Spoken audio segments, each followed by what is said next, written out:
আটঘরিয়াতে মানবতার কর্মী সম্মেলন অনুষ্ঠিত।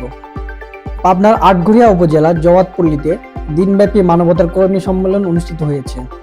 আটঘরিয়া ফুড ভিলেজের স্বত্বাধিকারী মহিদুল ইসলামের আমন্ত্রণে আয়োজিত এই সম্মেলনে 2 শতাধিক সমাজকর্মী অংশগ্রহণ করেন।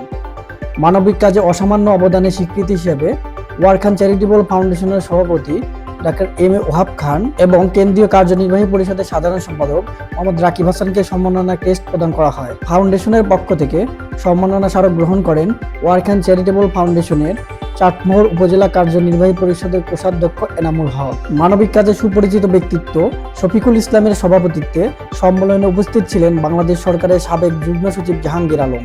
এছাড়াও উপস্থিত ছিলেন সিরাজগঞ্জের সমাজকর্মী রফিকুল ইসলাম মানিক চিত্রবরী, সামাজিক সংগঠন মামুন বিশ্বাস, শাহবাজ খান সানি, পাবনার মিরাজ আফ্রিদি, চরণবিলের বাবুল আক্তার, চাটমোহরের হৃদয় হোসেন, নাটোরের জেসমিন খান, বগুড়ার বিথি আক্তার, আটঘরিয়া প্রেস ক্লাবের সাবেক সাধারণ সম্পাদক জিল্লুর রহমান, আটঘরিয়া পাইলট বালিকা উচ্চ বিদ্যালয়ের প্রধান শিক্ষক মাহবুবা আক্তার মায়া, আটঘরিয়া উপজেলা শিক্ষক সমিতির সভাপতি আলহাজ আশরাফ আলী সহ বিভিন্ন শ্রেণী পেশার বিশিষ্ট ব্যক্তিবর্গ।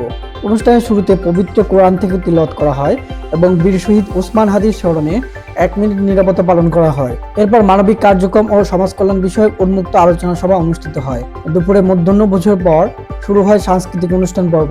এ পর্বে সম্মাননা স্মারক প্রদান, রাফেল দেওয়া সহ বিভিন্ন আয়োজন অনুষ্ঠিত হয়। মানবতার কর্মী সম্মেলনে উপস্থিত সকলে দেশ, জাতি ও মানুষের কল্যাণে ঐক্যবদ্ধ কাজ করার অঙ্গীকার ব্যক্ত করেন।